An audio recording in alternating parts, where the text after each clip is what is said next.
Livre de la Genèse.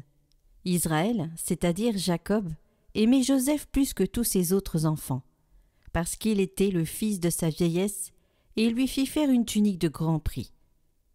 En voyant qu'il leur préférait Joseph, ses autres fils se mirent à détester celui-ci, et ils ne pouvaient plus lui parler sans hostilité. Les frères de Joseph étaient allés à Sichem faire paître le troupeau de leur père. Israël dit à Joseph : « Tes frères ne gardent-ils pas le troupeau à Sichem ? Va donc les trouver de ma part. » Joseph les trouva à Dothan. Ceux-ci l'aperçurent de loin, et avant qu'il arrive près d'eux, ils complotèrent de le faire mourir. Ils se dirent l'un à l'autre : « Voici l'expert en songes qui arrive. C'est le moment, allons-y, tuons-le, et jetons-le dans une de ces citernes. Nous dirons qu'une bête féroce l'a dévoré, et on verra ce que voulaient dire ces songes. » Mais Rouben les entendit, et voulut le sauver de leurs mains. Il leur dit : « Ne touchons pas à sa vie. » Et il ajouta : « Ne répandez pas son sang, jetez-le dans cette citerne du désert, mais ne portez pas la main sur lui. » Ils voulaient le sauver de leurs mains et le ramener à son père. Dès que Joseph eut rejoint ses frères, ils le dépouillèrent de sa tunique, la tunique de grand prix qu'il portait. Ils se saisirent de lui et le jetèrent dans la citerne qui était vide et sans eau. Ils s'assirent ensuite pour manger. En levant les yeux, ils virent une caravane d'Ismaélites qui venait de Galaad. Leurs chameaux étaient chargés d'aromates, de baume et de myrrhe, qu'ils allaient livrer en Égypte. Alors Juda dit à ses frères : « Quel profit aurions-nous de tuer notre frère et à dissimuler sa mort ? Vendons-le plutôt aux Ismaélites, et ne portons pas la main sur lui, car il est notre frère, notre propre chair. » Ses frères l'écoutèrent. Des marchands madianites qui passaient par là retirèrent Joseph de la citerne. Ils le vendirent pour 20 pièces d'argent aux Ismaélites, et ceux-ci l'emmenèrent en Égypte.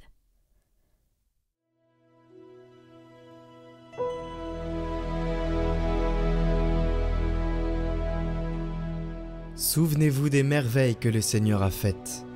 Cherchez le Seigneur et sa puissance. Souvenez-vous des merveilles qu'il a faites, vous, la race d'Abraham, son serviteur, les fils de Jacob qu'il a choisis. Il appela sur le pays la famine, le privant de toute ressource. Mais devant eux, il envoya un homme, Joseph, qui fut vendu comme esclave. On lui met au pied des entraves, on lui passe des fers au cou. Il souffrait pour la parole du Seigneur, jusqu'au jour où s'accomplit sa prédiction. Le roi ordonne qu'il soit relâché, le maître des peuples qu'il soit libéré.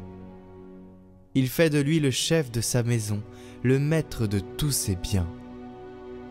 Souvenez-vous des merveilles que le Seigneur a faites.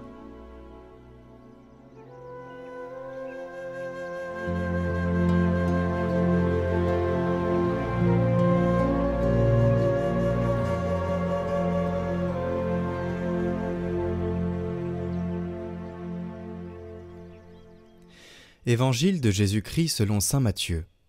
En ce temps-là, Jésus disait aux grands prêtres et aux anciens du peuple : « Écoutez cette parabole. Un homme était propriétaire d'un domaine. Il planta une vigne, l'entoura d'une clôture, y creusa un pressoir et bâtit une tour de garde. Puis il loua cette vigne à des vignerons et partit en voyage. Quand arriva le temps des fruits, il envoya ses serviteurs auprès des vignerons pour se faire remettre le produit de sa vigne. Mais les vignerons se saisirent des serviteurs, frappèrent l'un, tuèrent l'autre, lapidèrent le troisième. De nouveau, le propriétaire envoya d'autres serviteurs, plus nombreux que les premiers, mais on les traita de la même façon. Finalement, il leur envoya son fils, en se disant : « Ils respecteront mon fils. » Mais voyant le fils, les vignerons se dirent entre eux : « Voici l'héritier, venez, tuons-le, nous aurons son héritage. » Ils se saisirent de lui, le jetèrent hors de la vigne et le tuèrent. Eh bien, quand le maître de la vigne viendra, que fera-t-il à ces vignerons ? On lui répond : ces misérables, il les fera périr misérablement. Il louera la vigne à d'autres vignerons, qui lui en remettront le produit en temps voulu. Jésus leur dit : N'avez-vous jamais lu dans les Écritures « La pierre qu'ont rejetée les bâtisseurs est devenue la pierre d'angle, c'est là l'œuvre du Seigneur, la merveille devant nos yeux » Aussi, je vous le dis, le royaume de Dieu vous sera enlevé pour être donné à une nation qui lui fera produire ses fruits. En entendant les paraboles de Jésus, les grands prêtres et les pharisiens avaient bien compris qu'il parlait d'eux.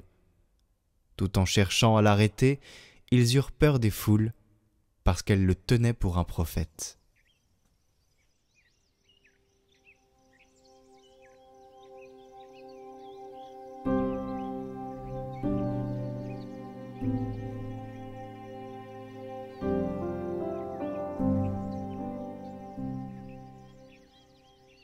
Commentaire de saint Ambroise. La parabole de la vigne. La vigne est notre symbole parce que le peuple de Dieu, enraciné sur le cep de la vigne éternelle, s'élève au-dessus de la terre. Foisonnement d'un sol ingrat, tantôt elle bourgeonne et fleurit, tantôt elle se revêt de verdure, tantôt elle ressemble aux joues aimables de la croix. Quand elle a grandi et que ses bras étendus forment les sarments d'un vignoble fécond, on a donc raison d'appeler vigne le peuple du Christ. Soit parce qu'il marque son front du signe de la croix, soit parce qu'on récolte ses fruits à la dernière saison de l'année, soit parce que, comme pour les rangs d'un vignoble, pauvres et riches, humbles et puissants, serviteurs et maîtres, tous, dans l'Église, sont d'une égalité parfaite. Quand on attache la vigne, elle se redresse. Quand on l'émonde, ce n'est pas pour l'amoindrir, mais pour la faire croître. Il en est de même du peuple saint. Si on le lie, il se libère. Si on l'humilie, il se redresse. Si on le taille, on lui donne en fait une couronne.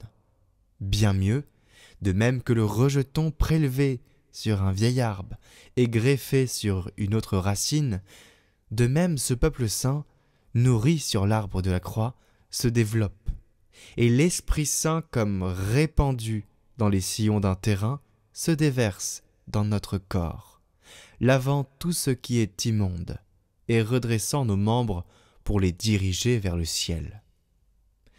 Cette vigne, le vigneron a l'habitude de sarcler, de l'attacher, de la tailler.